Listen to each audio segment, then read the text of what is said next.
He walked out on Christmas Eve to propose to his mistress while his pregnant wife decorated their home alone.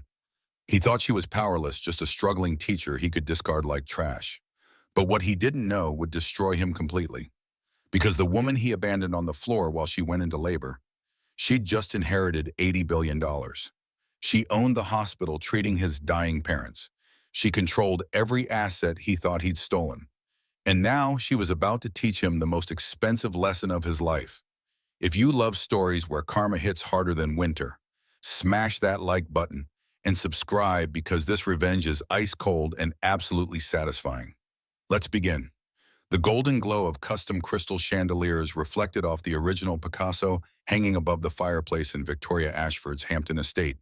Outside, snow whispered against floor-to-ceiling windows overlooking their private lake. Inside, something felt catastrophically wrong. Victoria, 8 months pregnant, carefully hung the last ornament on their $50,000 Christmas tree from Bergdorf Goodman. Her Cartier bracelet caught the light, diamonds sparkling like the lies her husband had been telling. She pressed one hand against her belly, feeling the baby kick, and tried to silence the voice in her head that screamed the truth she'd been avoiding for weeks. Grant Ashford, her husband of 4 years, tech entrepreneur worth $800 million, had texted 30 minutes ago. Late investor meeting in Manhattan. Don't wait up. She wanted to believe him, the same way she'd believed every excuse this December. But tonight felt different. Tonight, the weight of his deception pressed against her chest like stones. Victoria walked into his study, her silk dress whispering against marble floors. The room smelled like his cologne, expensive leather, and secrets. His Hermes wallet lay open on the mahogany desk, abandoned in his rush to leave. She picked it up, hands trembling. Inside, a black American Express card caught her eye. She pulled up their shared credit card app on her iPhone, something she rarely checked because Grant handled their finances. One new charge blinked at the top of the screen. Blackwell Capital LLC, $125,000. Authorized yesterday. Her breath caught. She didn't recognize the name. Victoria set the wallet down carefully and noticed a receipt tucked beneath it. Harry Winston, $340,000. Ring purchase, December 20th. She looked down at her own engagement ring. Platinum, 2 carats, worth maybe $50,000. This wasn't her ring. The room tilted. Victoria gripped the edge of the desk, her vision blurring with tears she refused to let fall. The baby kicked harder now, as if sensing her distress. She pulled out her phone with shaking hands and opened the location-sharing app. Grant's iPhone icon blinked steadily at the River Club, Manhattan's most exclusive restaurant, the place where reservations cost thousands and proposals happen under candlelight. He wasn't at an investor meeting. He was at a restaurant that served romance with a 6-figure price tag. Victoria grabbed her Burberry coat and the keys to her Range Rover. She paused at the hallway mirror, startled by her own reflection. A pale face, red-rimmed eyes, and underneath the designer clothes and the diamonds, a woman who suddenly understood she'd been living in a beautiful cage built from lies. As she stepped into the freezing December night, her phone buzzed. Grant again? Traffic is terrible. Might be midnight before I'm home. She read the message twice, then looked up at the clear Connecticut sky. No traffic, no emergency. Just another brick in the wall of deception he'd been building for months. Victoria climbed into her car, the leather seats cold against her back. She whispered to her unborn child, "Mommy needs to know the truth. Just hold on tight." The drive to Manhattan took 43 minutes. Every mile brought new clarity. Each passing streetlight illuminating memories she'd pushed aside. The late-night phone calls he'd taken in another room. The new cologne. The way he'd stopped touching her belly when the baby kicked. The distance in his eyes when he looked at her, as if she'd already become invisible. By the time she reached the River Club, snow had begun falling harder, turning the city into a cruel Christmas card. She parked across the street, her hands gripping the steering wheel until her knuckles went white. Through the restaurant's floor-to-ceiling windows, she could see everything. Grant, wearing the Tom Ford tuxedo she'd helped him pick out for their anniversary, champagne tower on the table, a bottle she recognized from auction catalogs, Armand de Brignac, $15,000. And beside him, a woman in a blood-red Valentino gown, Young, striking, laughing at something Grant was saying with her head thrown back, her hand resting possessively on his arm. Victoria watched, frozen, as Grant reached into his jacket pocket.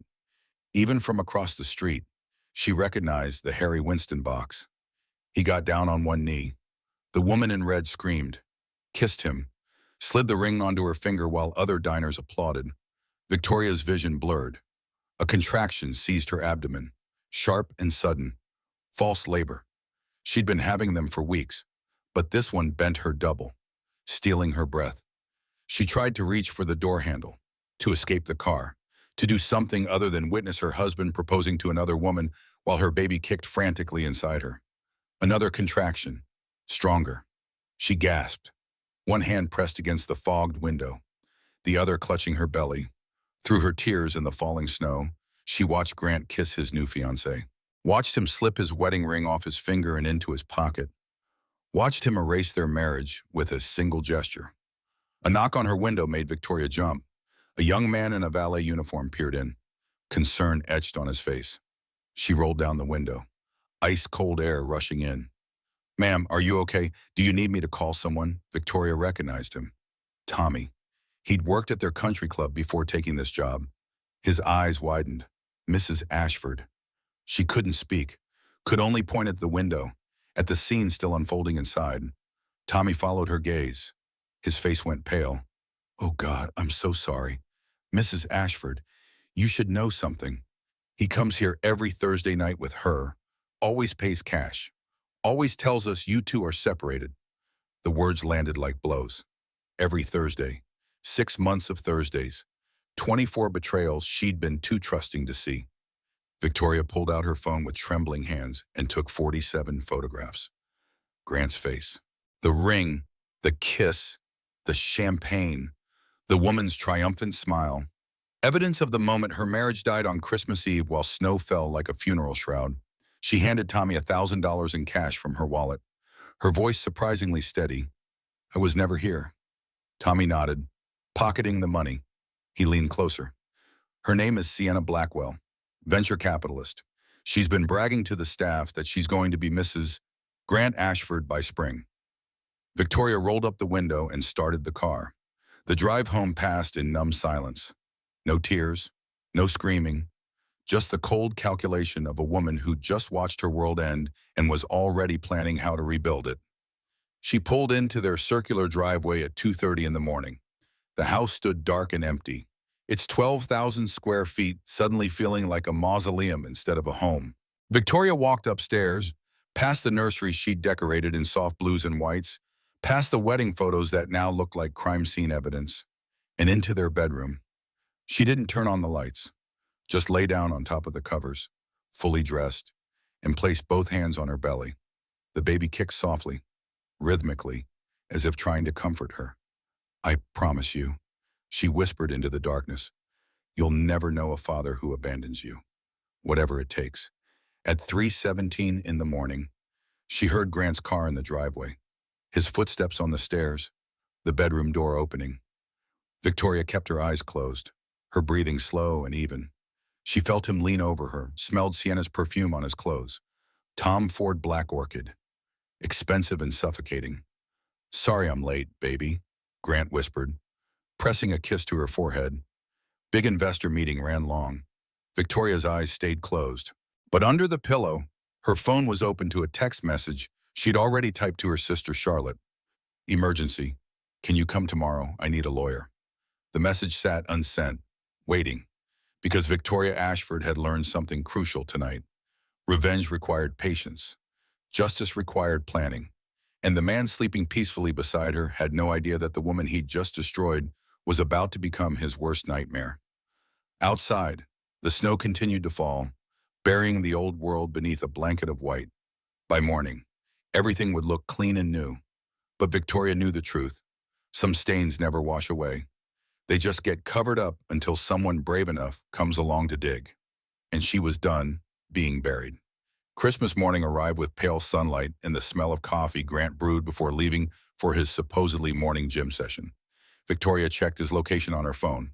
Tribeca, Sienna's penthouse.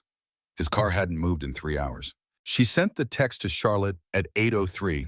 By 8:45, her sister was walking through the front door with two leather briefcases and murder in her eyes. Charlotte Ashford was everything Victoria wasn't. Where Victoria chose peace, Charlotte chose war, Harvard Law, criminal defense attorney, undefeated record. The kind of woman who could dismantle a man's entire existence before he finished his morning coffee. "Show me everything," Charlotte said, dropping her briefcases on the marble kitchen island. Victoria handed over her phone. 47 photographs, bank statements she'd secretly printed, and something else, a USB drive. "What's on this?" Charlotte asked. "Hidden camera footage from his study. I installed it 3 weeks ago when I found a hotel receipt in his jacket." Charlotte looked at her little sister with new respect. "You've been planning?" "No," Victoria said quietly. "I've been hoping I was wrong." They spread the evidence across the dining table like surgeons preparing for a complicated operation. Each piece revealed another layer of Grant's betrayal. The bank statements showed $2.3 million siphoned from their joint accounts over 6 months. Regular transfers to an offshore account Victoria had never heard of. The camera footage was worse. Grant on the phone with his lawyer, discussing how to refinance the Hampton estate without Victoria's knowledge. Grant forging her signature on documents. Grant laughing about how easy it was to manipulate someone who trusted blindly. Charlotte's jaw tightened as she watched. He's not just cheating, he's stealing, and planning to frame you as incompetent so he can take everything in the divorce. "What divorce?" Victoria whispered. "He's engaged to someone else while still married to me." "Exactly, betrayal. Which means we have leverage." Charlotte pulled out a yellow legal pad and started writing. "Here's what we do. You sign nothing. I freeze all joint assets tomorrow. We file for divorce December 27th. But we don't tell him until after he moves out voluntarily." "Why wait?" Charlotte smiled. "Because right now he thinks he's winning. Men like Grant get sloppy when they think they've already won. Let him get comfortable. Let him make mistakes. Then we strike so hard, he never sees daylight again." Victoria felt a sharp cramp in her lower abdomen. She winced, gripping the edge of the table. Charlotte was beside her instantly. "When was your last checkup?" "Thursday. Everything was fine. That was before you spent Christmas Eve in a car having a panic attack. We're going to the hospital." Now, the drive to Greenwich Hospital took 20 minutes. Victoria tried to focus on breathing while Charlotte broke every speed limit on the highway. Dr. Rebecca Stone met them in a private examination room. Her face creased with concern as she checked Victoria's blood pressure. 160/100, Dr. Stone said quietly. "Victoria, your blood pressure is dangerously high. The stress is affecting the baby. If this continues, we may need to induce labor early." "How early?" Victoria asked. "You're at 36 weeks. We'd prefer 38, but we won't risk your health or the baby's." Victoria felt tears building. "I can't bring a baby into this chaos. My husband is leaving me for another woman. He's stealing from me. He doesn't want this child." Charlotte grabbed her hand. "Then we make sure he loses everything before that baby is born. You're not fighting alone." Dr. Stone checked the fetal heart rate, her expression softening. "The baby is strong, but you need to reduce stress immediately. That means no confrontations, no direct contact with your husband. Let your attorney handle everything." Victoria nodded, wiping her eyes. "Can I go home?" "Yes, but I want you back here in 3 days for another blood pressure check." "And Victoria, whatever you're going through, that baby needs you calm and healthy. Focus on that. The rest will work itself out." They were walking back to Charlotte's car when Victoria's phone buzzed. Her bank app notification. She opened it, her heart stopping. The $2.3 million Grant had stolen. It was back in their joint account. Charlotte looked over her shoulder. What the hell? Victoria clicked on the transaction details. Wire transfer, source Ashford Holdings. Note, account error corrected. She showed Charlotte, confused. Maybe someone at the bank caught the fraud. Charlotte's expression darkened. Or Grant put it back as a trap. Think about it. He steals the money. You notice? You confront him. He shows the bank statement proving the money is there. You look paranoid. He looks innocent. Perfect setup for a custody battle. Victoria's stomach turned. He's that calculated. You watch the camera footage. You tell me. They drove back to the Hampton estate in silence. Victoria stared out the window at the frozen landscape, her mind racing. Every move Grant made was deliberate. Every kindness was manipulation. She'd been married to a stranger wearing her husband's face. Charlotte pulled into the driveway and turned off the engine. Listen to me carefully. You cannot confront him. You cannot let him know you know anything. Play the perfect wife for 6 more days. Let him think he's safe. Then we file and freeze everything simultaneously. What if I can't pretend anymore? Then think about that baby. Think about what kind of mother you want to be. Strong or defeated, Victoria placed her hands on her belly. Strong. Always strong. Good. Because in 6 days, Grant Ashford is going to learn what happens when you underestimate a woman who has nothing left to lose. They walked into the house together. Victoria headed upstairs while Charlotte made phone calls to financial forensic experts and private investigators. The machinery of legal warfare was beginning to turn. In the nursery, Victoria sat in the rocking chair and looked at the crib she'd assembled herself. Soft blue walls, hand-painted clouds, a mobile with tiny silver stars that caught the afternoon light. Her phone buzzed. Grant, coming home for dinner. Want to talk about this holidays. Maybe plan a baby moon trip before the little guy arrives. Victoria read the message 3 times. A baby moon with his pregnant wife. While planning a wedding with his mistress, she typed back, that sounds perfect. I love you. The lie tasted like ash, but Charlotte was right. For 6 more days, she would be the perfect wife. She would smile and plan and pretend. And then she would burn his world down with such precision that archaeologists would study the ruins. Her phone buzzed again. Different number. Unknown. Mrs. Ashford, this is Theodore Whitmore from Whitmore & Associates. I've been trying to reach you regarding your grandfather's estate. It's urgent that we speak. Please call me at your earliest convenience. Victoria stared at the message. Her grandfather, Richard Thornton III, the pharmaceutical billionaire who'd disowned her mother for marrying beneath their class. The man she'd been told died in disgrace years ago.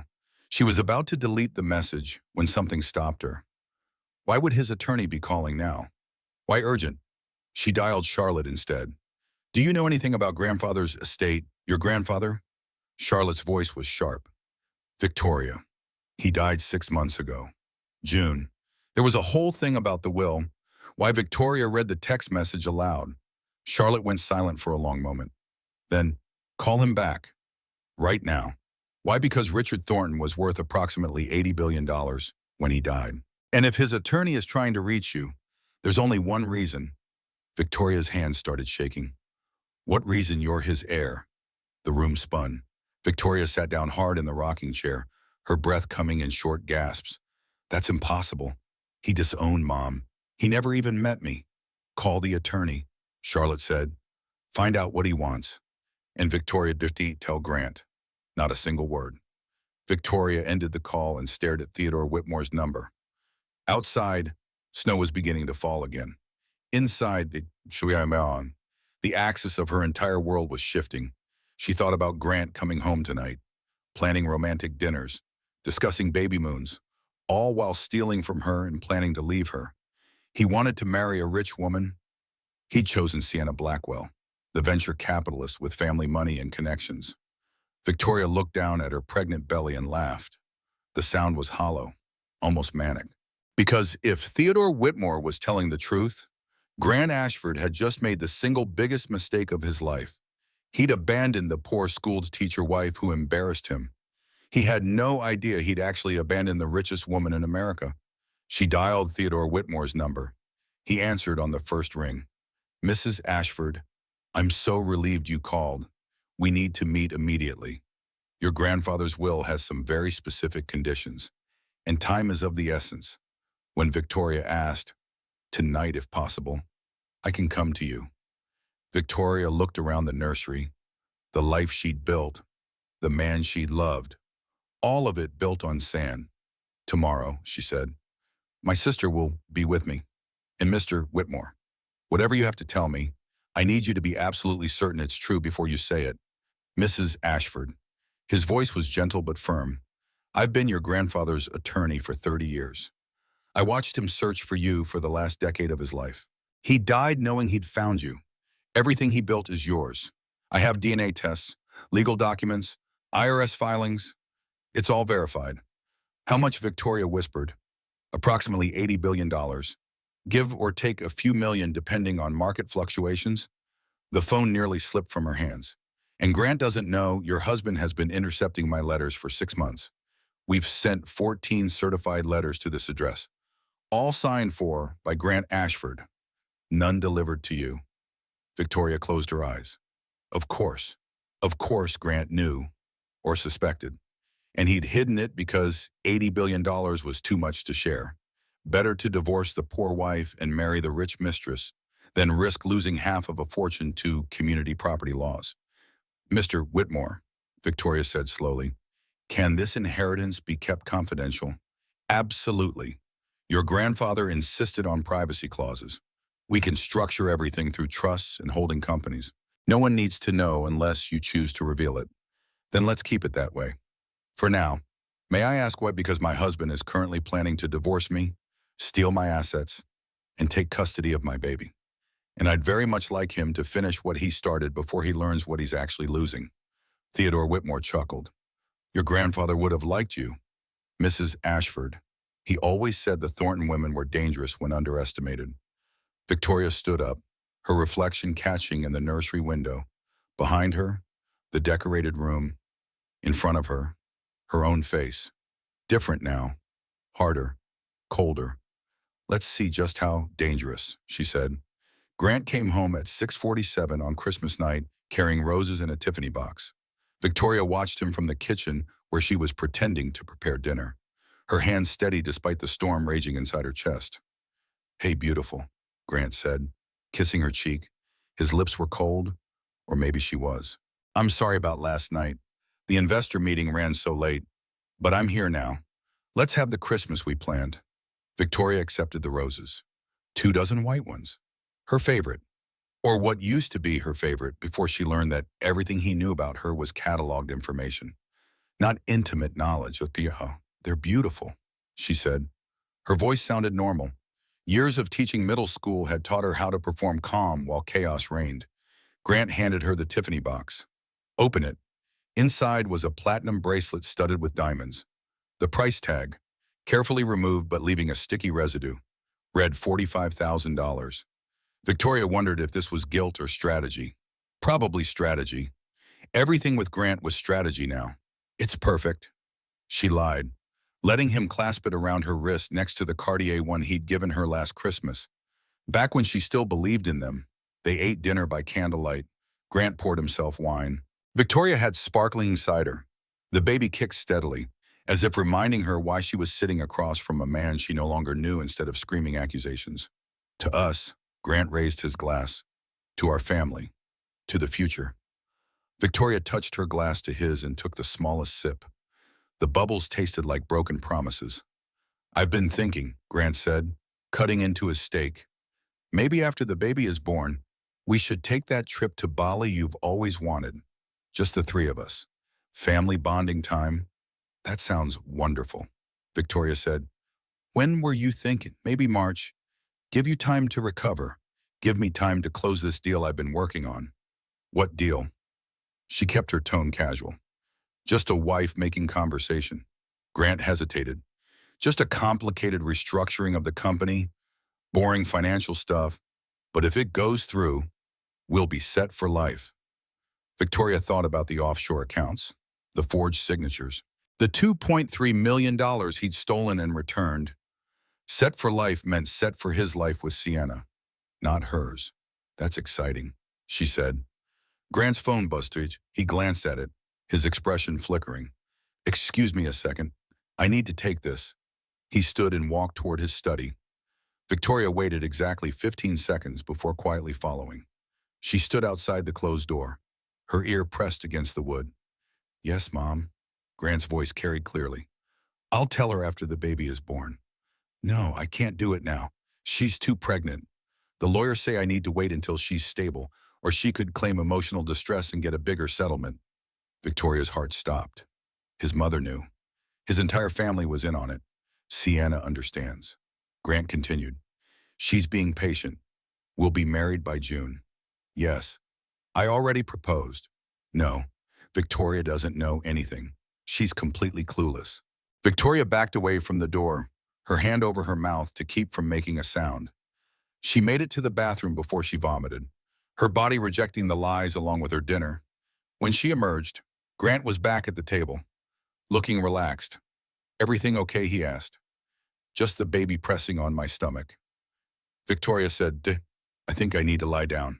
Of course, Grant helped her up the stairs with exaggerated concern. "You rest.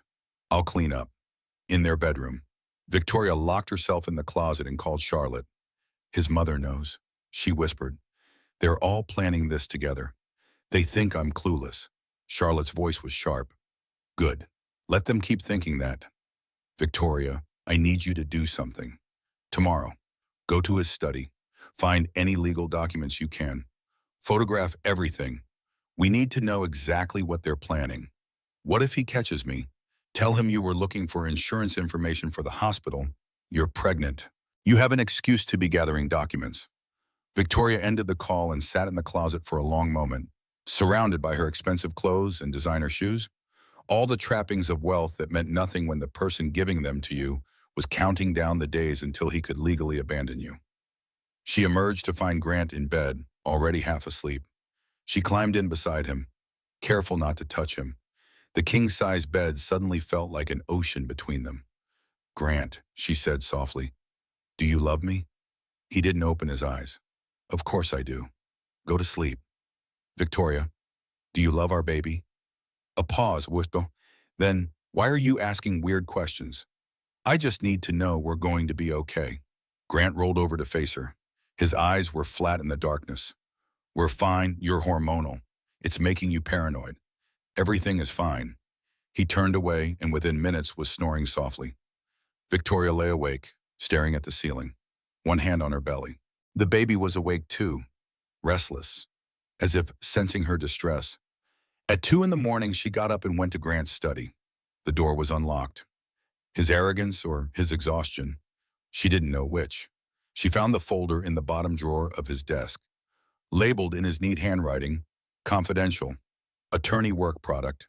Inside were draft divorce papers dated February 1st, 6 weeks after her due date, custody evaluation forms claiming Victoria had a history of postpartum depression, a complete lie, psychiatric evaluation requests, text messages printed out between Grant and his lawyer. One exchange made her blood run cold.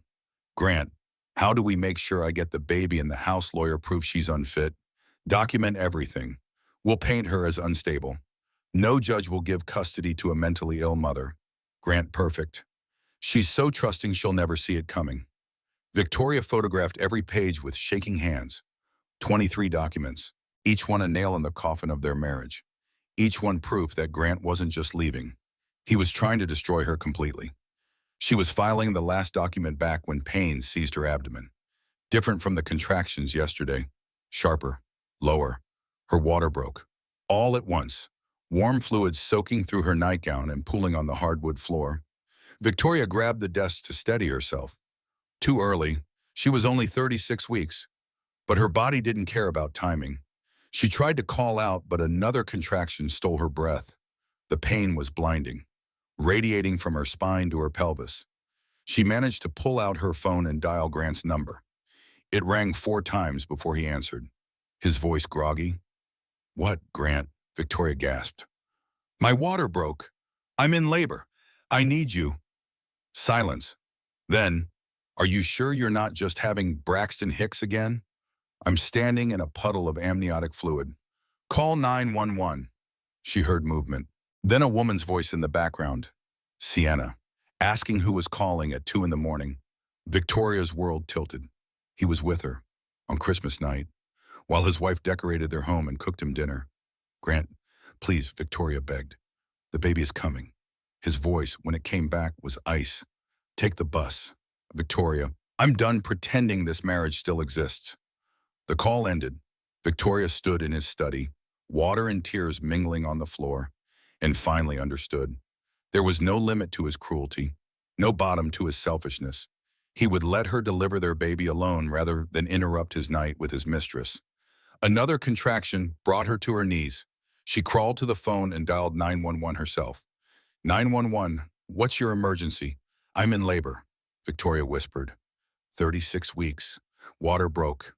I'm alone, so please send someone. Address. She gave it, her voice breaking. Please hurry. I'm scared. Ambulance is on the way. Stay on the line with me. Victoria pressed her forehead against the cold floor and did something she hadn't done since she was a child. She prayed, not for Grant to come back, not for their marriage to be saved, just for her baby to survive. The ambulance arrived 12 minutes later. Two paramedics rushed in with a stretcher. One of them was Ben Sullivan, her neighbor from 3 houses down. His eyes widened when he saw her. Victoria, what happened? Where's Grant? She couldn't answer, could only bob as they lifted her onto the stretcher. Ben grabbed her hand. You're not alone. I've got you. We've got you. As they carried her out into the snowy night, Victoria saw lights on in several neighbors' houses. The ambulance would be gossiped by morning. Grant's absence would be noted. The careful facade he'd built would start to crack.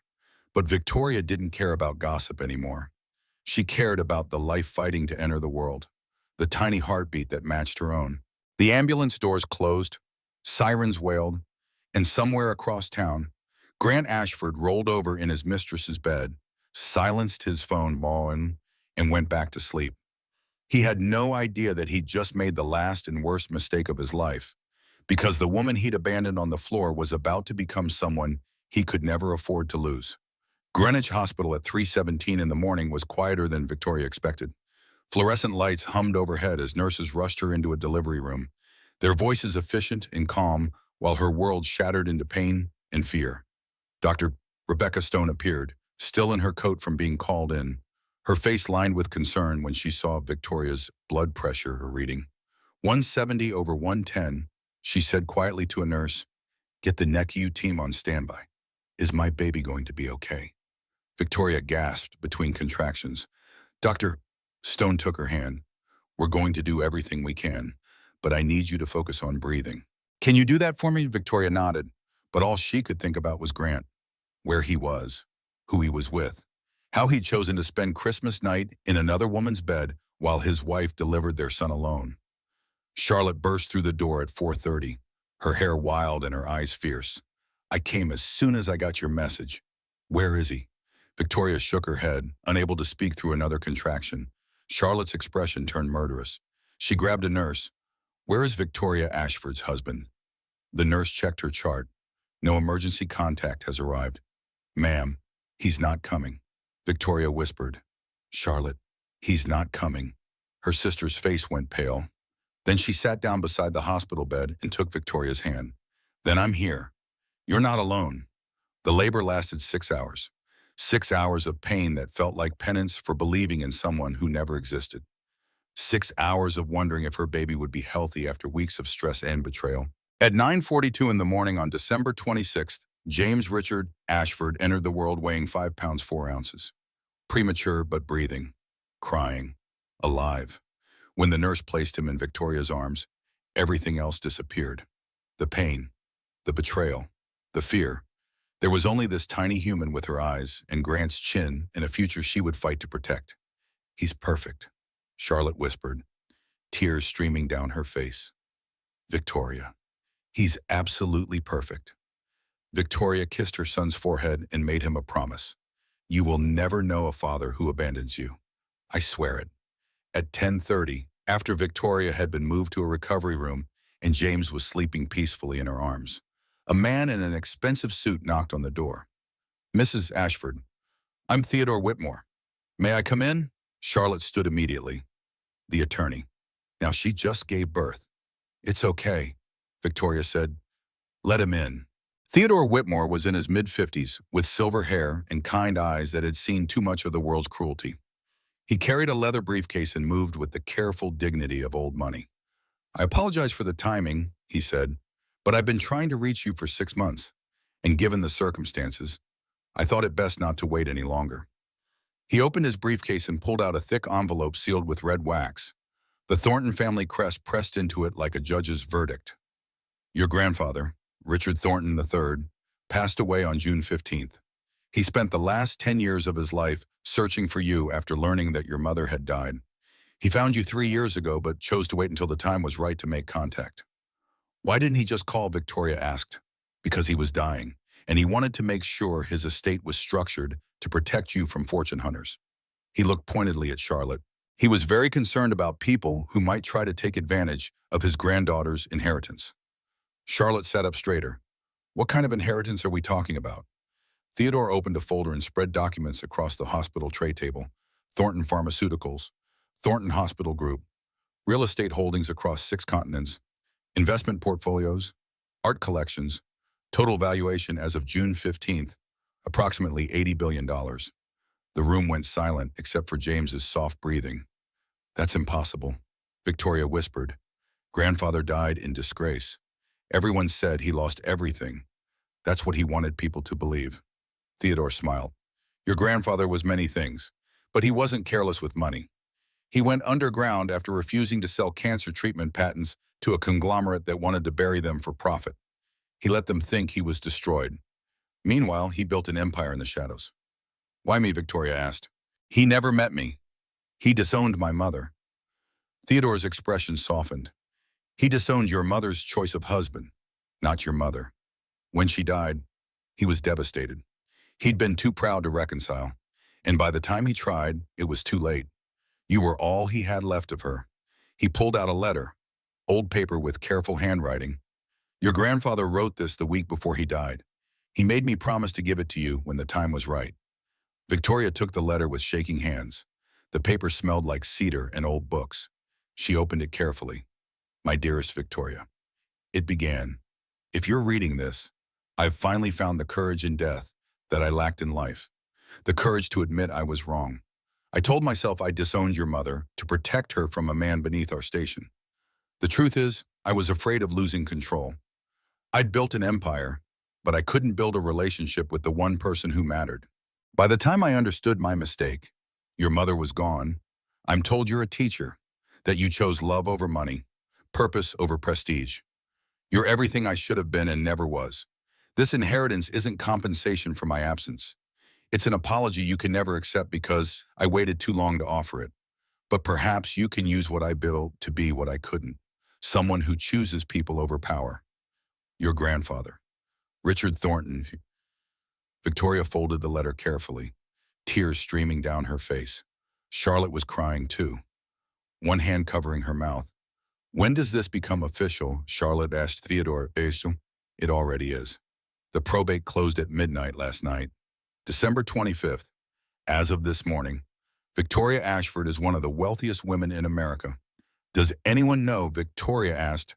Her mind immediately went to Grant, to the intercepted letters. Theodore shook his head. Your grandfather insisted on absolute privacy. We've structured everything through holding companies and trusts. Unless you choose to go public, no one will ever know. We've even filed your ownership under your maiden name with the business entities.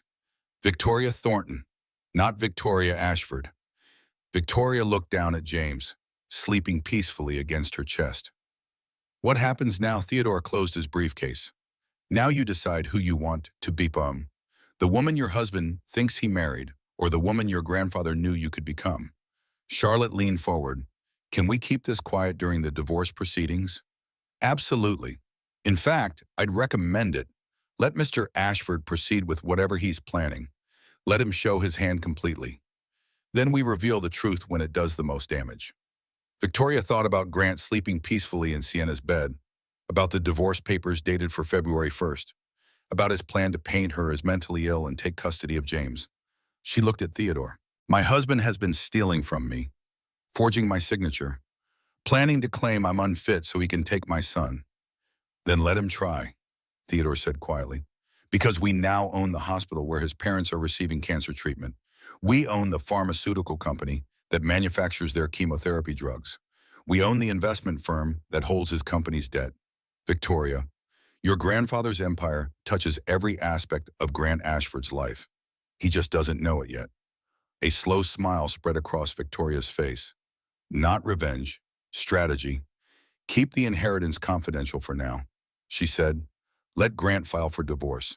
Let him try to take James. Let him think he's winning. Charlotte grinned. And then we show him exactly what he threw away. Theodore nodded approvingly.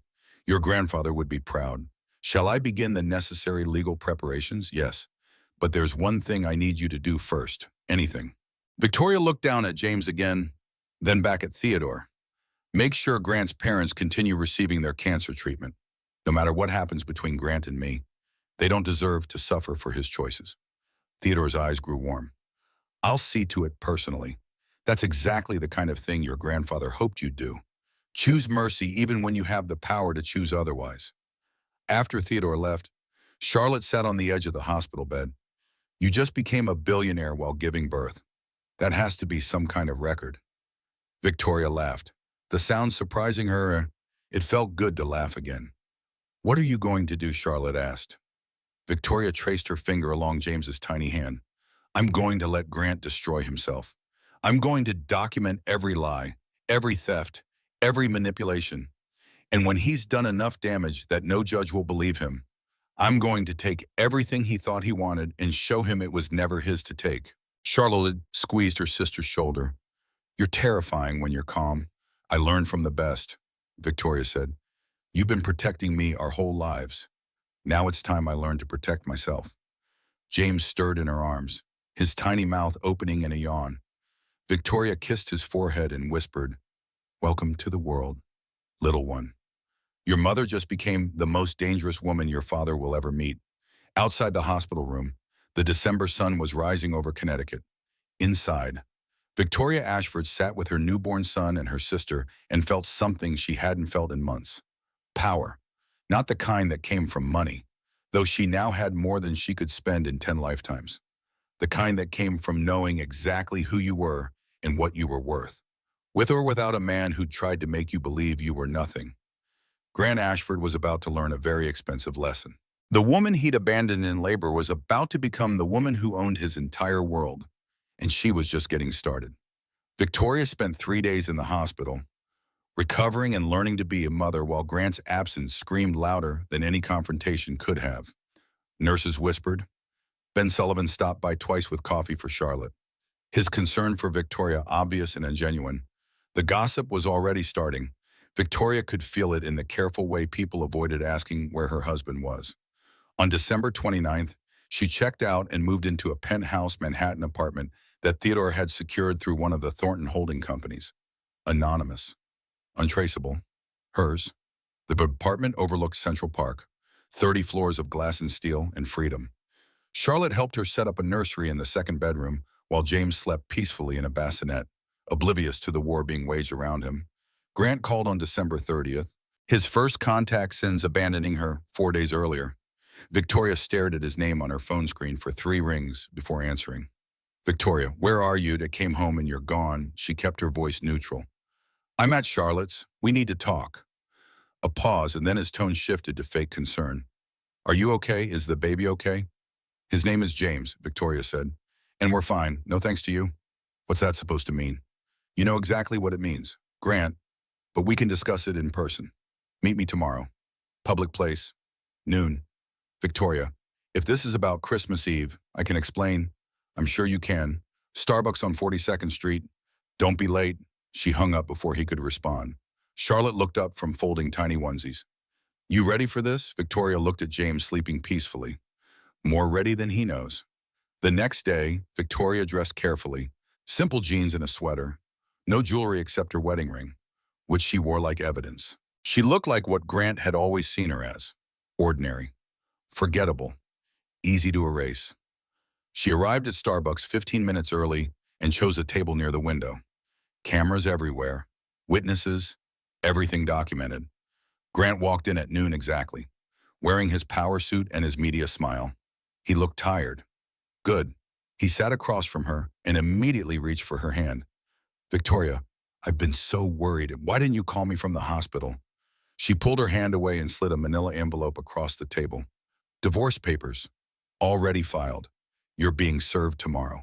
His face went from fake concern to real rage in under 2 seconds. You can't be serious.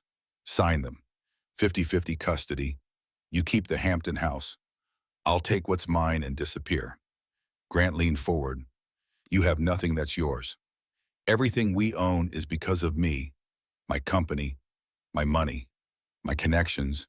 Community property laws say different, but I'm being generous. Grant, I don't want to fight. I just want out. His eyes narrowed. Why? Because watching you pretend to love me is more exhausting than just being alone. He sat back, recalculating. This is about Christmas Eve, isn't it? You followed me. Victoria pulled out her phone and played the audio recording she'd made in his study. His voice filled the space between them. Transfer another 500,000 to Sienna's account. Use the offshore shell company. Victoria will never know. Grant's face went white. You recorded me, I protected myself. Victoria said calmly. Sign the papers. Grant, walk away with half. Or fight me and I release everything to the SEC. You're bluffing. Try me. Grant stared at her for a long moment. Then he pulled out a pen and signed each page with violent strokes. There. Happy Victoria collected the papers and stood. I'll have my attorney finalize everything. You'll have full documentation within the week. She walked out into the December cold, feeling lighter than she had in months. It was done, Bidumam. The marriage was officially over. Grant could have Sienna and his schemes and his offshore accounts. Victoria had James and $80 billion and a plan. She made it 3 blocks before her phone rang. Charlotte, Victoria, we have a problem. Grant didn't just sign the divorce papers. He filed an emergency custody motion 2 hours ago. He's claiming you kidnapped James and you're mentally unfit. Victoria stopped walking. What? He has a psychiatrist willing to testify that you have delusional paranoia. He's got texts you sent him that he's claiming prove you're unstable. The emergency hearing is in 3 days. But I have recordings, evidence of his theft, which might be inadmissible if you recorded him without consent. Victoria, he lawyered up. Morrison and Hale, the best family law firm in the country, someone's funding this. And it's not Grant. Sienna, Victoria whispered. Exactly. Her family wants you erased, and they have the money to do it. Victoria felt the ground tilt beneath her. What happens if I lose temporary full custody goes to Grant while they investigate your mental state? Could be months before you get James back. If you get him back. Victoria looked up at the winter sky, clouds heavy with snow. No, that's not happening. Charlotte, call Theodore Whitmore. Tell him it's time. Time for what? Time to show Grant exactly who he's been stealing from. The emergency custody hearing was set for January 5th at 9 in the morning. Victoria had 72 hours to prepare for the fight of her life. She spent those hours with Theodore and Charlotte, building a legal strategy that would demolish Grant's case. Bank records proving his theft. Security footage showing him forging her signature. The audio recordings of him planning to frame her as mentally ill. But Grant had something too. A psychiatrist who'd never met Victoria but was willing to testify about her supposed mental instability. Text messages taken out of context that made her look paranoid. I know what you're doing. She'd texted on December 23rd. You can't hide forever. You abandoned us. December 26th. You'll regret this. I have proof of everything. December 30th. You're finished. Charlotte shook her head. Out of context, these sound unhinged. A good attorney will make you look like you're having a breakdown. Then we need to be better, Victoria said. Theodore, what kind of power do we have in this court? Theodore looked up from his laptop. Judge Patricia Holland is presiding. Conservative? Fair. She won't be swayed by emotion. Only evidence. Can we buy her? Theodore looked shocked. Absolutely not. That's not how we operate. Victoria nodded. Good. I don't want to win dirty. I want to win right.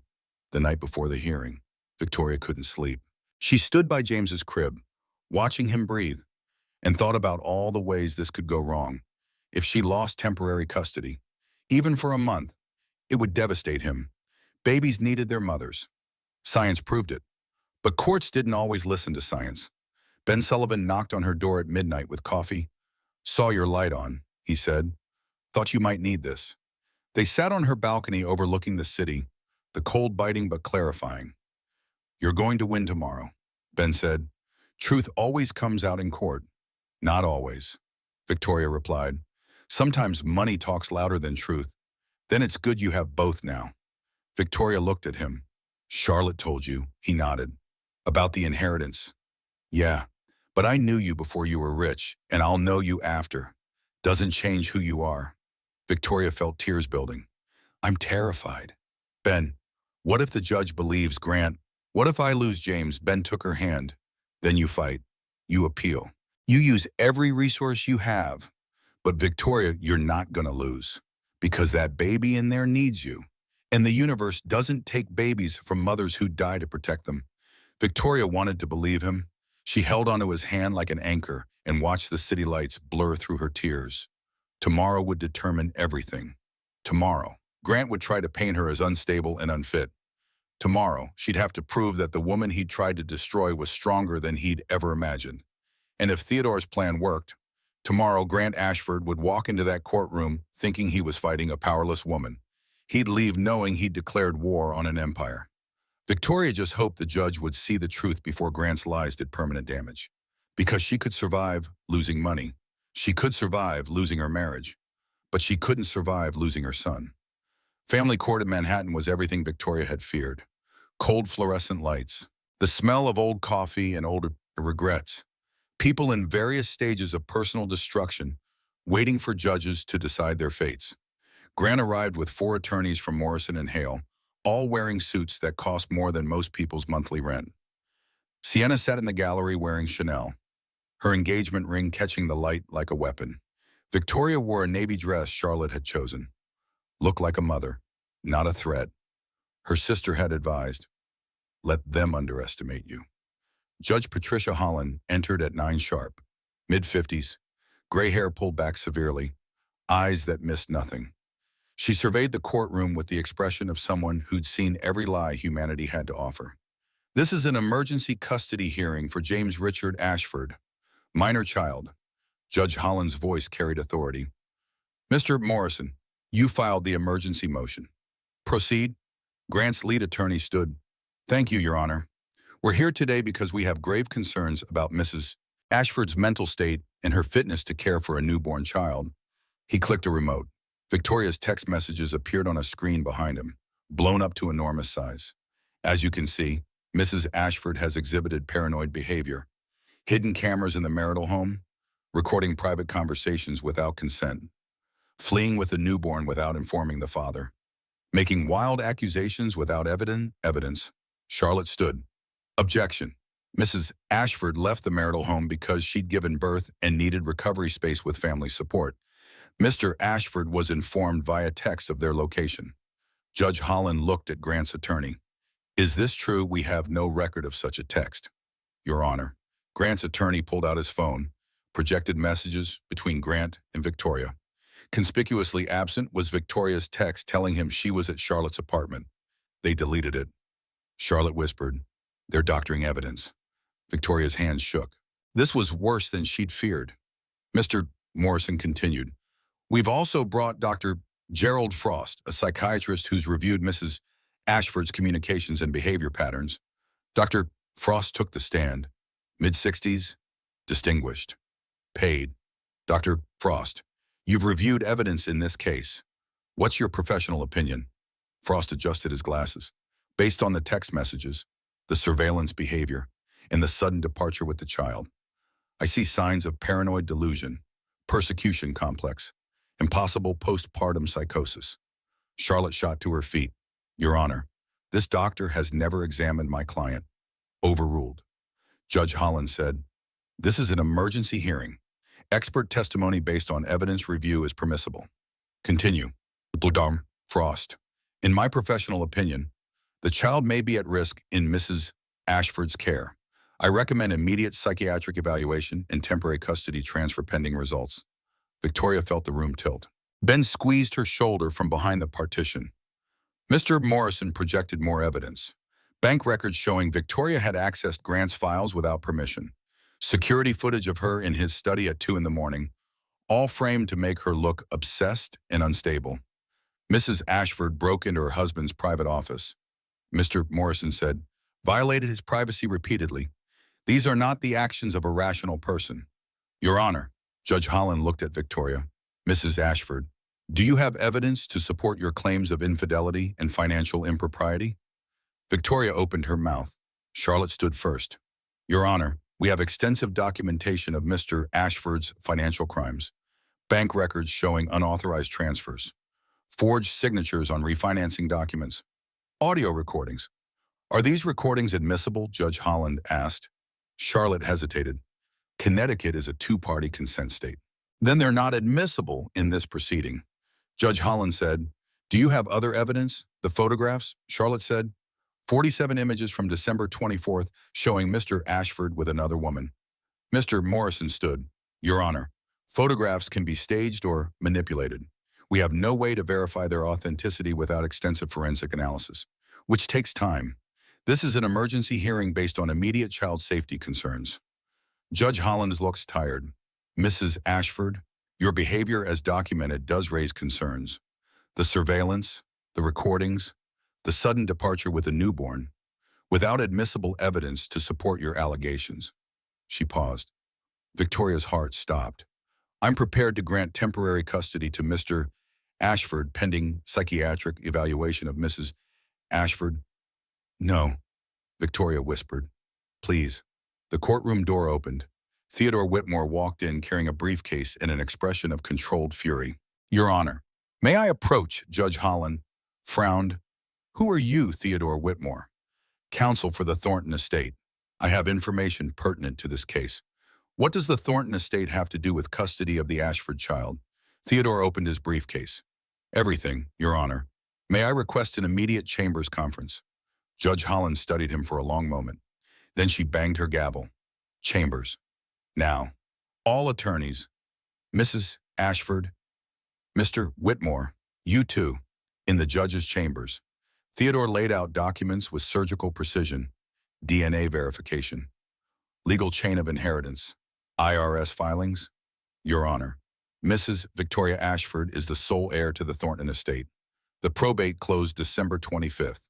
She is now the legal owner of Thornton Pharmaceuticals, Thornton Hospital Group, and approximately $80 billion in assets." The room went silent.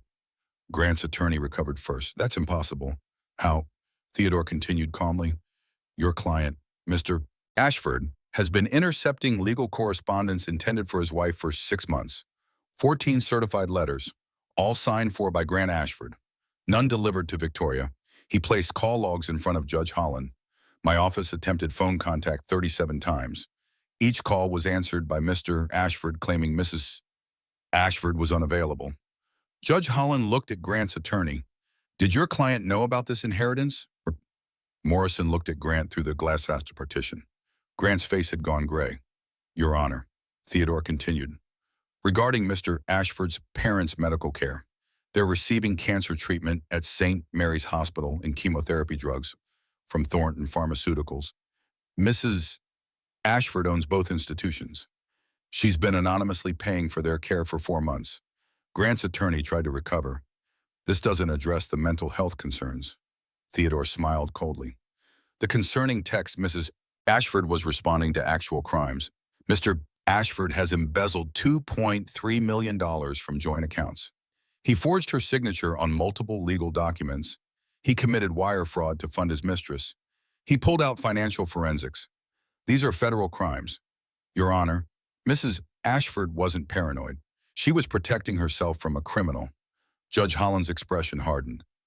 "Mr. Morrison, your client painted his wife as mentally unstable while committing multiple felonies. We had no knowledge of these allegations. They're not allegations." Theodore placed notarized bank records on the desk. "These are documented facts. Mrs. Ashford installed security cameras in her own home, which is perfectly legal. She recorded her husband's crimes. She protected her assets.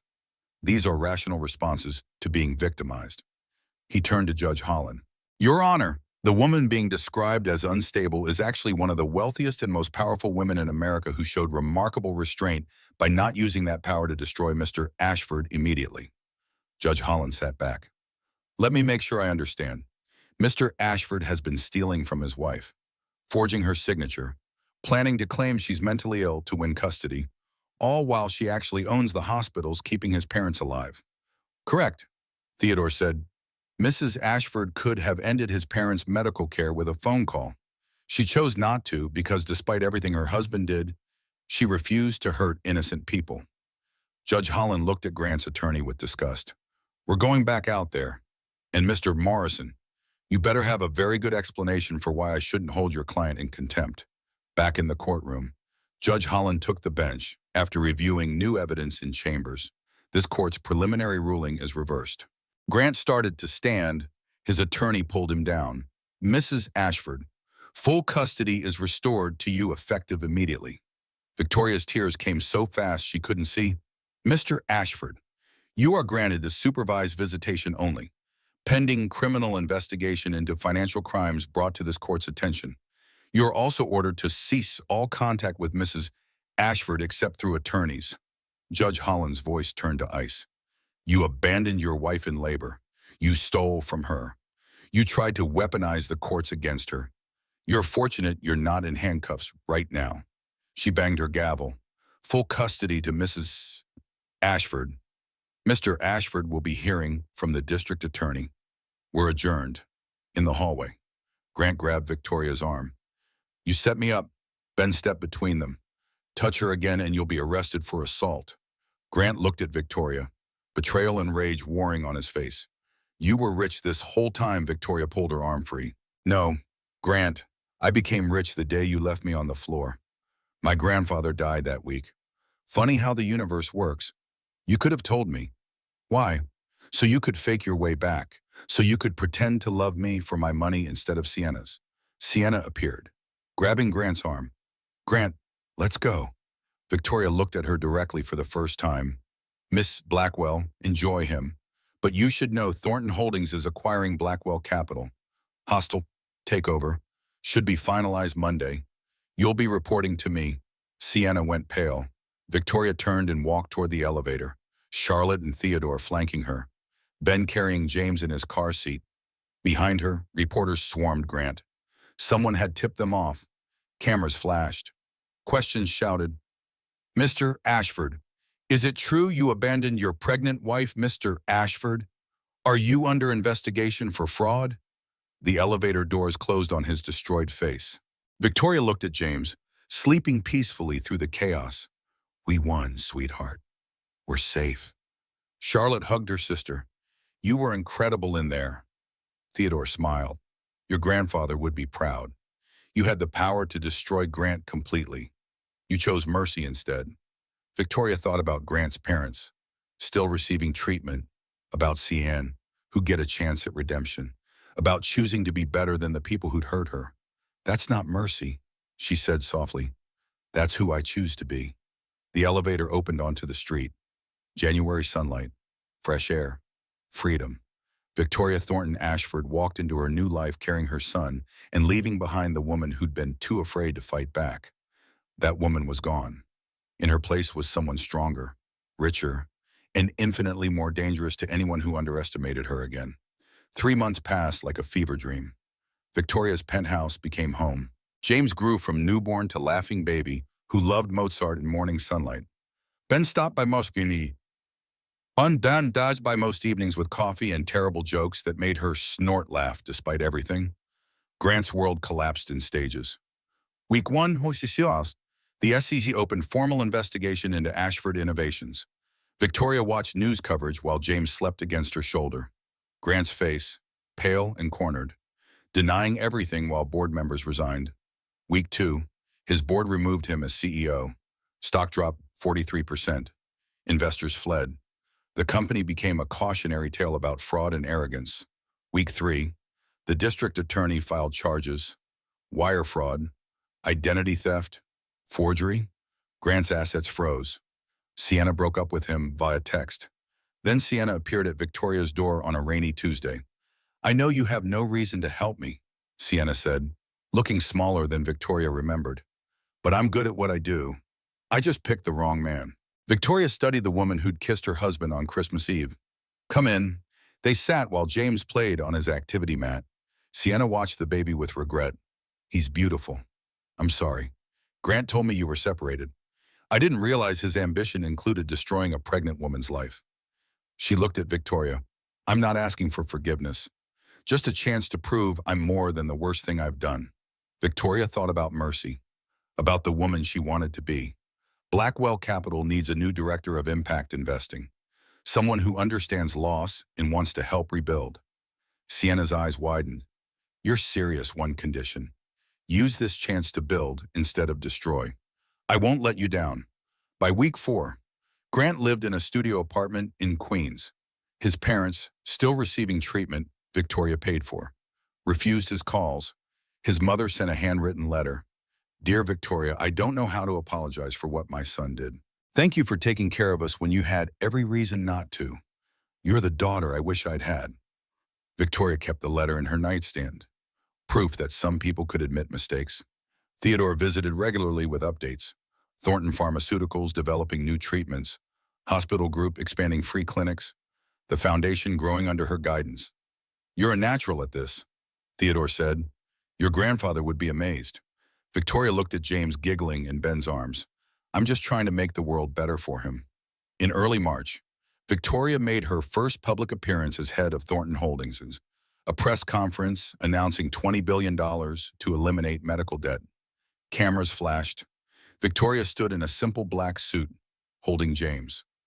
I learned this year what powerlessness feels like. To watch someone suffer because you can't afford help. No family should face that choice. This initiative ensures they never have to. The applause was deafening. Every news outlet ran the story. The mysterious Thornton heiress with billions and a mission. Grant watched from his apartment. He called. Victoria didn't answer, but he left a voicemail.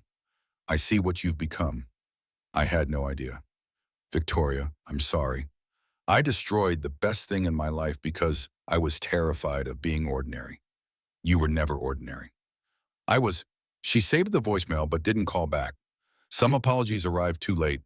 By late March, Grant pleaded guilty. 5 years minimum security in exchange for cooperation with federal investigators. Charlotte called when the plea was finalized. It's over. 5 years in federal prison. Victoria felt nothing. No satisfaction. Just distant acknowledgement that justice had arrived. What about Sienna? She testified against him. Got immunity in exchange. Good. She deserves a second chance. You're too forgiving. Maybe I know what it's like to be trapped by someone else's lies. That night, Victoria sat on her balcony while James slept. Ben joined her with coffee. Grant's going to prison, Victoria said. How do you feel? Sad? Not for him, for who he could have been if he'd chosen differently. Ben took her hand. That's the difference. You still see humanity even after people hurt you. Is that strength or weakness? It's everything. It's why you're changing the world while he rots in a cell. Victoria looked at their joined hands. When did this happen? Us, probably when I delivered your baby. Or maybe that barbecue when you laughed so hard you snorted wine. Victoria laughed. Those were terrible jokes. Still made you laugh. They sat watching stars appear over Manhattan. Inside, James slept peacefully. In prison, Grant prepared for sentencing. In boardrooms, people learned to respect the Thornton name. And Victoria felt something she'd almost forgotten. Peace, not the absence of pain, but deep knowledge that she'd survived something meant to destroy her and come out stronger. Grant had tried to take everything. Instead, he'd given her something invaluable, the chance to discover who she really was. And the woman she'd discovered was someone worth being. 6 months after the divorce, Victoria stood in a minimum security federal prison lobby. James, now 1 year old, held her hand and babbled about butterflies. Ben waited in the car, giving her space. The prison hosted a charity event, children of inmates visiting for a reading program. Victoria had donated books and funding. She hadn't planned to attend until she saw Grant's name on the volunteer list. He was reading to children when she arrived. Thinner, wearing prison khakis that hung loose, hair shorter, gray at the temples. He looked like he'd aged 5 years in 6 months. James tugged her hand. Mama, who's that? Someone who's learning to be better, Victoria said quietly. Grant looked up. Their eyes met across the room. He didn't approach, just nodded once. Acknowledgement without expectation. Victoria watched him read Where the Wild Things Are to children who needed to believe their fathers could still be heroes.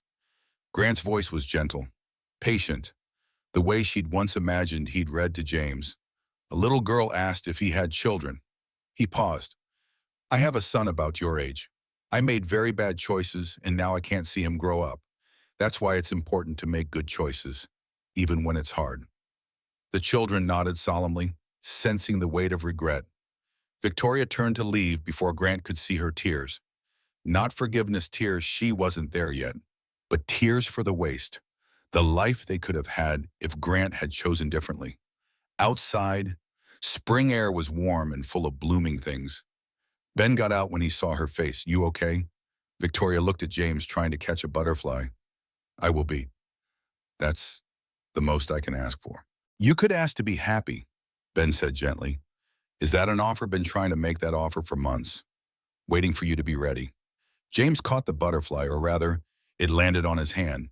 He shrieked with delight. Victoria and Ben laughed together. "Maybe I'm ready," Victoria said. "Then let's start there." They drove home through Connecticut countryside, turning green. James fell asleep. Ben kept one hand on the wheel, one holding Victoria's. She thought about Grant reading to children, about Sienna running successful impact investing, about Charlotte becoming the most sought-after divorce attorney, about Theodore becoming like family. And she thought about herself, the teacher who'd wanted a quiet life, who'd gotten neither but somehow ended up with something better: purpose, mission, legacy. That night, after James was asleep and Ben had gone home with promises of breakfast, Victoria sat at her desk and wrote a letter she'd been drafting for months. "Dear Grant," it began. "I've tried to write this 100 times. Each time, the words come out differently. I'm settling for honest. I don't forgive you. Maybe someday, but not today. What you did wasn't a mistake. It was choices that hurt everyone who trusted you. But I'm writing to tell you something important. I won't poison James against you. When he's old enough, I'll tell him the truth, that you made terrible choice and spent your life trying to be better. I'll also tell him you're why I discovered who I really am. Not the scared wife waiting for validation, but someone strong enough to survive you and wise enough to use that survival to help others. So thank you, in a strange way, for leaving me.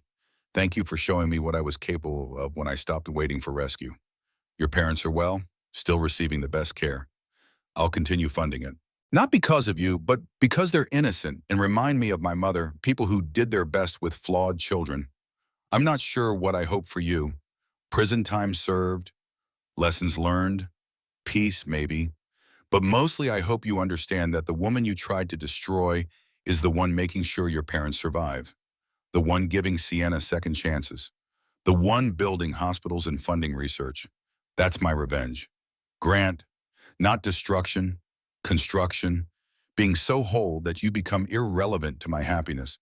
I hope you find that peace too. Victoria. She sealed the letter and addressed it. Wasn't sure she'd mail it, but writing it felt like closing a door that had been hanging open, letting in cold air and old pain.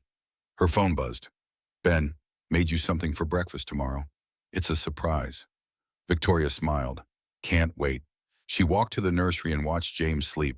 He looked like Grant around the eyes, but he had her smile, her stubbornness. And if she did this right, he'd have her values too. "I promise you'll know your father," she whispered, "but only when you're old enough to understand people can be both good and bad. That love isn't enough without respect. That you deserve better than I accepted." James stirred but didn't wake. Victoria pulled his blanket higher and kissed his forehead. In the morning, Ben arrived with homemade pancakes and strawberries. They ate on the balcony while the city woke up. James got syrup everywhere. Ben told terrible jokes. Victoria laughed until her sides hurt. This is good, she thought. This is what happy feels like. Later that afternoon, she dropped the letter in a mailbox. Didn't tell anyone. Just let go of the last piece of anger she'd been carrying. The letter would arrive in 3 days. Grant would read it and understand that Victoria had moved on so completely he'd become a footnote in her origin story. Not the villain who destroyed her, just the catalyst who forced her to become who she was always meant to be. And as Victoria walked away from that mailbox, holding James's hand while he toddled beside her, she felt lighter than she had in years. Free, finally, completely, irrevocably free. 3 months passed like a fever dream. Victoria's penthouse became home. James grew from newborn to laughing baby who loved Mozart and morning sunlight. Ben stopped by most evenings with coffee and terrible jokes that made her snort laugh despite everything. Grant's world collapsed in stages. Week 1, the SEC opened formal investigation into Ashford Innovations. Victoria watched news coverage while James slept against her shoulder. Grant's face, pale and cornered. denying everything while board members resigned. Week 2, his board removed him as CEO. Stock dropped 43%. The company he'd built became a cautionary tale about fraud and arrogance. Week 3, the district attorney filed charges. Wire fraud, identity theft, forgery. Grant's assets froze. His legal bills mounted. Sienna broke up with him via text. Then Sienna appeared at the Victoria's door on a rainy Tuesday, asking for a job. "I know you have no reason to help me," Sienna said, looking smaller than Victoria remembered. "But I'm good at what I do. I just picked the wrong man to believe in." Victoria studied the woman who'd kissed her husband on Christmas Eve, who'd worn his ring while he was still married. "Come in." They sat in the living room while James played on his activity mat. Sienna watched the baby with something like regret. "He's beautiful. I'm sorry. For all of it. Grant told me you were separated. That the marriage was dead and you were waiting until after the baby. Did you believe him?" Sienna's laugh was bitter. "I wanted to. He was everything I thought I wanted. Successful. Ambitious. I didn't realize his ambition included destroying a pregnant woman's life." She looked at Victoria directly. "I'm not asking for forgiveness. Just a chance to prove I'm more than the worst thing I've done." Victoria thought about mercy, about second chances, about the woman she wanted to be. Blackwell Capital needs a new director of impact investing, someone who understands what it's like to lose everything and wants to help rebuild. Sienna's eyes widened. "You're serious, one condition. Use this chance to build instead of destroy. I won't let you down." By week 4, Grant had moved to a studio apartment in Queens. His parents, still receiving treatment Victoria paid for, refused his calls. They'd learned the truth somehow. His mother sent a handwritten letter. "Dear Victoria, I don't know how to apologize for what my son did. I raised him better than this. Thank you for taking care of us when you had every reason not to. You're the daughter I wish I'd had." Victoria kept the letter in her nightstand, proof that some people could admit their mistakes. Theodore visited regularly with updates on the empire Victoria now controlled. Thornton Pharmaceuticals developing new cancer treatments, hospital group expanding free clinics, the foundation growing under her guidance. "You're a natural at this," Theodore said. "Your grandfather would be amazed." Victoria looked at James giggling in Ben's arms. "I'm just trying to make the world better for him." In early March, Victoria made her first public appearance as head of Thornton Holdings, a press conference announcing a $20 billion initiative to eliminate medical debt for families in crisis. Cameras flashed, reporters shouted questions. Victoria stood in a simple black suit, holding James. "I learned this year what it's like to feel powerless," she said. "To watch someone suffer because you can't afford to help. No family should face that choice. This initiative ensures they never have to." The applause was deafening. Every news outlet ran the story. The mysterious Thornton heiress, who'd appeared from nowhere with billions and a mission. Grant watched from his studio apartment. He called. Victoria didn't answer, but he left a voicemail. "I see what you've become.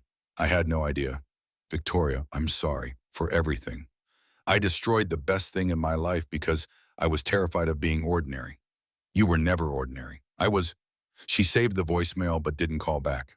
Some apologies arrived too late. By late March, Grant pleaded guilty to all charges. 5 years minimum security in exchange for cooperation with federal investigators. Charlotte called when the plea was finalized. "It's over." He signed everything. 5 years in federal prison. Victoria felt nothing. No satisfaction. No relief. Just distant acknowledgement that justice had finally arrived. "What about Sienna?" Victoria asked. "She testified against him. Gave them everything. Got immunity in exchange? Good. She deserves a second chance. You're too forgiving." "Maybe. Or maybe I know what it's like to be trapped by someone else's lies." That night, Victoria sat on her balcony while James slept.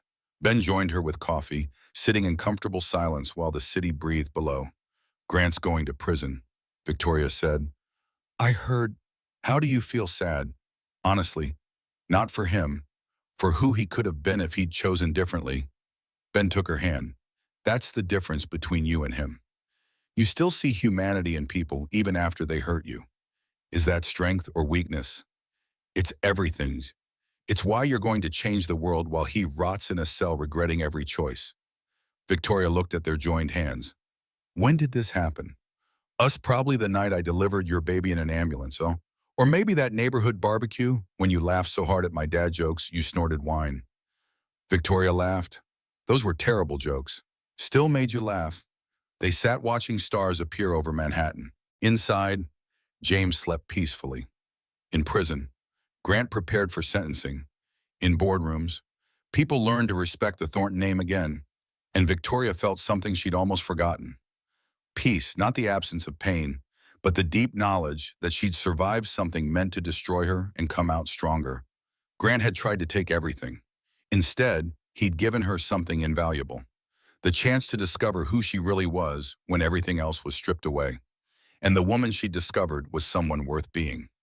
3 years later, December 24th arrived with snow and significance.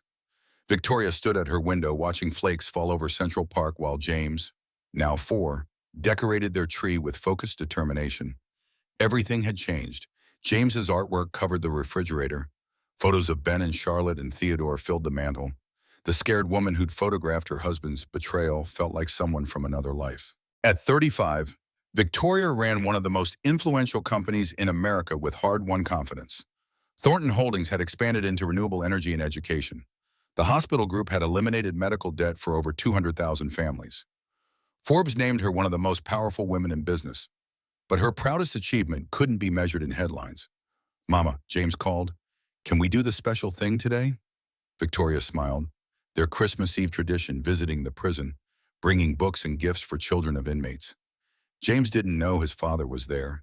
He just knew some kids couldn't see their daddies at Christmas and needed extra love. "Absolutely. Go get your coat." Ben emerged from the kitchen smelling like sugar cookies. His proposal had come last Christmas, simple and perfect. Just like him, they'd marry in spring. "You sure about this?" he asked quietly. "Seeing him still bothers you?" Victoria shook her head. "It doesn't bother me anymore. It just reminds me where I came from." The prison visiting room was decorated with paper snowflakes and desperate hope. Children ran between tables. Guards watched from corners, their expressions softer than usual. Grant was reading to a small group. The giving tree balanced on his knees. He'd gained back weight. His hair was fully gray. He looked older than 38, but cleaner somehow. Like prison had stripped away polish and revealed the person underneath. James ran to join the group, plopping down cross-legged. The only child there who didn't know his father was in the room. Victoria watched from a distance. Grant caught her eye briefly, nodded once, then returned to the story. No expectation, no manipulation, just quiet acceptance. After the reading, Grant approached slowly. He stopped several feet away, respecting boundaries. "Victoria, thank you for coming, for bringing him even though he doesn't know. It's not for you. It's for those children. They deserve to know someone cares." Grant nodded. "I understand." He hesitated. "He looks happy. You've done an incredible job. We've done well. Ben is more of a father than biology ever made you." Grant flinched but didn't argue. "I'm glad he has someone good. You both deserve that." Awkward silence while children laughed around them. This close, Victoria saw the changes. Lines around his eyes, calluses on his hands, the absence of arrogance that had once defined him. "I read your letter, the one from 3 years ago. I've read it probably 100 times. And you were right, I was terrified of being ordinary. Turns out ordinary would have been a gift." Victoria said nothing. "I'm getting out in 2 years. Early release. When that happens, I'd like to meet him. Not as his father, I know, I've lost that right. Just as someone who exists in his life, if you'll allow it." Victoria looked at James laughing as Ben showed him how to make a paper airplane. "When you get out, we'll talk. But Grant, if you hurt him, if you let him down like you let me down, I will end you. Not with money, with truth. He'll know exactly who you are and what you did." Grant nodded. "That's fair. More than fair." A guard announced visiting hours were ending. Parents hugged children with desperate tightness. James ran back. "Mama, can we come back?" Those kids seemed really sad. Victoria hugged them. "We'll come back. I promise." Walking toward the exit, James looked back. "That man reading seems nice. Do you know him?" Victoria's throat tightened. Ben squeezed her shoulder. "I used to know him, a long time ago. He made bad choices and now he's trying to do better. Everybody makes mistakes. James said wisely, "That's what you always tell me." "That's right, baby. The important thing is what you do after." That night, after James was asleep, Victoria found Ben on the balcony despite the cold. "Just thinking how different this Christmas is from your last one," he said. "4 years ago, I was decorating alone while my husband proposed to another woman. And now I'm engaged to a man who shows up, raising a son who knows what real love looks like, running a company that helps people." She leaned against him. "Now I'm happy." Ben kissed her forehead. "You know what I love most about you? You chose to be better instead of bitter. You had every reason to become hard and cruel. You became soft and strong instead. Those aren't opposites. I think they're the same thing." They stood together while snow fell, blanketing the city. Across town, Grant lay on his cot, counting days until release and terrified of who he'd be. But Victoria wasn't thinking about Grant. She was holding the man who'd chosen her when she had nothing and stayed when she had everything. Listening to their son breathe softly, feeling 4 years of healing settle into her bones like home. The past didn't go away, but it had lost its power to define her present. Grant Ashford had tried to destroy her. Instead, he'd given her the greatest gift, the chance to discover who Victoria Thornton really was when everything else was stripped away. And the woman she discovered was worth every moment of pain it had taken to find her.